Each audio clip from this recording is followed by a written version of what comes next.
Viewers আসসালামু আলাইকুম, সবাইকে আমার চ্যানেলের পক্ষ থেকে স্বাগত জানাচ্ছি।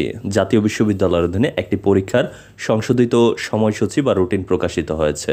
কোন পরীক্ষার রুটিন এবং সেই রুটিন অনুযায়ী পরীক্ষা কত তারিখ থেকে কত তারিখ পর্যন্ত চলবে, কোন দিন কোন পরীক্ষা, সেই তথ্যগুলো এই ভিডিওতে জানাবো। চলুন নোটিশটি দেখে নেওয়া যাক। নোটিশের শুরুতে যেটি বলা হয়েছে যে সংশ্লিষ্ট সকলের অবগতির জন্য জানানো যাচ্ছে যে জাতীয় বিশ্ববিদ্যালয়ের অধীনে 2024 সালের BSc honours in computer science and engineering CSC দ্বিতীয় বর্ষ তৃতীয় সেমিস্টার নতুন ও পুরাতন সিলেবাস পরীক্ষা নিম্নোক্ত সময়সূচি অনুযায়ী অনুষ্ঠিত হবে।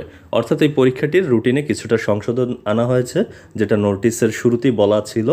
আর সংশোধিত এই নোটিশ অনুযায়ী 7 ডিসেম্বর থেকে পরীক্ষা শুরু হবে।